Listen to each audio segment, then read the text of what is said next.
네, 오늘 하루 온라인에서 가장 주목받은 뉴스만 콕콕 짚어봅니다. 어텐션 뉴스 구병수 기자 나와 있습니다. 안녕하세요. 네, 안녕하십니까. 네, 오늘 가져온 소식은 어떤 소식입니까? 네, 여야가 지금 대선 후보 경선을 펼치고 있죠. 네. 근데 오늘 저 김문수 국민의힘 대선 경선 후보가 그 문재인 전 대통령에게 신발을 벗어 던진 그 네. 정창욱 씨라는 분이 있는데 이 사람의 지시 선언을 받았습니다. 김 후보가 오늘 서울 여의도 캠프 사무소에서 기자회견을 열고요. 정씨 등 보수 성향 인사들의 지시 선언을 받았는데요. 네. 이들이 든 현수막에는 정 씨를 문재인에게 신발 투척한 신발 열사라고 쓰여져 있었습니다. 네. 정 씨가 지난 2020년 7월에 국회를 방문한 문재인 전 대통령에게 신발을 벗어 던졌는데요. 당시 문 전 대통령이 치욕을 느껴보라는 취지로 던졌다고 이렇게 말한 것으로 전해졌는데 네. 오늘도 문 전 대통령이 신발을 던진 이유에 대해서 언급을 했습니다. 뭐 북한 김정은과 남북 정상회담을 하면서 정작 인권 유린을 당하는 탈북 동포들은 사지로 몰아넣고 있다. 네. 이 때문에 신발을 던졌다 이렇게 언급을 했는데요. 그러면서 반국가 세력 척결의 최적임자로 김문수 후보를 선택했다. 뭐 이렇게 지지사를 밝혔습니다. 김 후보 측은 신발을 던진 건 사실 위법 행위죠. 폭력적인 행위인데 지지 선언을 받는 게 적절한가라는 질문을 김 후보 측에 던졌는데 신발을 던진 건 분노의 표현이라고 또 이렇게까지 주장을 했어요. 네. 김 후보 캠프 정책총괄 본부장 박수영 의원은요. 신발 열사 저분이 신발만 던진 게 아니다. 뭐 참 무슨 일이죠. 좋은 일도 뭐 굉장히 많이 한 분이다 이렇게 하면서 가출 청소년들 보호도 하신 분이라 이렇게 말을 했습니다. 그리고 문재인 대통령도 잘못한 게 많다. 그 부분에 대해서 국민이 분노를 표현할 수 있는데 그걸로 9개월이라는 큰 처벌을 받게 된 것이다 이렇게 밝혔습니다. 신발을 던진 이후로 9개월 동안 실형에 처해졌거든요. 네. 정 씨는 2020년 8월 15일에도 서울 광화문 광장에서 열린 집회에 참석했다가 경찰관을 폭행한 혐의로 기소가 됐고요. 2019년 1월에는 세월호 유가족 희생자 유족을 모욕한 혐의로 또 기소된 적이 있었습니다. 네. 뭐 열사라는 단어가 이렇게 가볍게 느껴진 건 처음입니다. 네, 그렇군요. 자, 그럼 다음 소식 전해 주실까요? 네, 한 상가 건물 앞에서 난 불을 끈 행인이 당한 황당한 일이 화제가 되고 있는데요.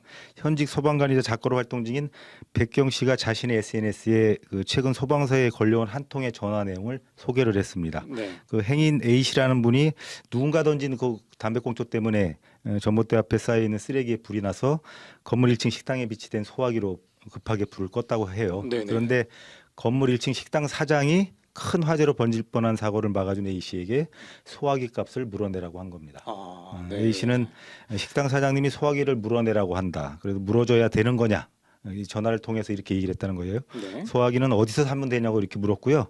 백 씨는 뭐 이런 경우가 처음인데 인터넷에 검색하면 나오긴 한다 이렇게 답을 해줬다고 해요. 네. 그러면서 백 씨는 바람이 불어서 사실 불이 상가 건물로 옮겨붙을 수 있는 상황이었는데 식당 사장님은 쓸모를 다한 소화기가 못내 아쉬웠던 모양이다. 선의를 베푼 이에게 돌아간 건 감사 인사가 아니라 영수증이었다 이렇게 전했습니다. 네. 뭐 A 씨는 다시는 나서지 말아야겠다 이렇게 말을 한 것으로 알려졌는데요. 백 씨는 세상은 그렇게 또 의인 한 명을 잃었다 이렇게 적었습니다. 누리꾼들이 뭐 소화기 하나 사주고 식당 이름 공개하라는 그 의견들이 많이 제시했고요. 네. 하마터면 식당에 불이 날 뻔했는데 너무 각박하다. 라는 등의 반응을 보였습니다. 뭐 이 식당에 사실 감당이 안 될 만큼 많은 소화기가 보내졌을 수도 있습니다. 네. 훈훈할 뻔했던 좀 씁쓸한 소식이네요. 네. 다음 소식은요? 네, 트럼프 미국 대통령이 선종한 그 프란치스크 교황 장례식에 참석하겠다고 밝혔는데요. 네. 트럼프가 교황 선종을 애도하면서 미국 공공기관에 또 기관의 조기 개항도 명령을 했는데 사실 이 둘은 이민과 환경 문제에 관련해서 상반된 시각 때문에 잦은 의견 충돌을 빚기도 했습니다. 네, 뉴욕타임스가 오죽하면 트럼프와 프란치스코는 극명하게 다른 시각을 가졌고 날카로운 의견 충돌을 겪었다 이렇게 보도도 했는데요. 네. 교황은 지난 2016년 미국 대선 당시 트럼프가 미국과 멕시코에 장벽을 건설하겠다고 공약을 하자 네. 어디에 있든 다리를 건설하지 않고 장벽만 건설하는 사람은 그리스도인이 아니다 이렇게 또 비판을 했는데요. 이에 대해서 또 반박을 했어요. 수치스럽다고 반박을 했고 트럼프 캠프는 만약 바티칸이 이슬람 국가의 공격을 받는다면 교황은 트럼프가 대통령이었기를 바라고 기도했을 것이다 이렇게 또 맹비난을 했습니다. 네. 프란치스코 교황은 트럼프 일기 때도 또 불법 입국한 부모와 자녀를 분리하는 정책에 대해서도 비도덕적이고 가톨릭의 가치에 반하는 것이라고 지적을 했고요. 기후 위기와 관련해서도 또 서로 상반된 입장을 표명하기도 했는데요. 네, 그랬었죠. 다리가 아니라 벽을 만들려고 한다는 교황의 지적이 아주 적절해 보이는데요. 벽을 눕히면 다리가 된다는 이거 미국 페미니스트 정치운동가 안젤라 데이비스가 한 말인데 트럼프에게 꼭 해주고 싶은 말입니다. 네, 오늘은 여기까지 듣겠습니다. 구병수 기자 수고하셨습니다. 지금까지 CBS 박지환의 뉴스톡이었습니다. 노컷으로 보는 뉴스의 새로운 기준. 지금 알림과 구독 설정하시고 함께하세요.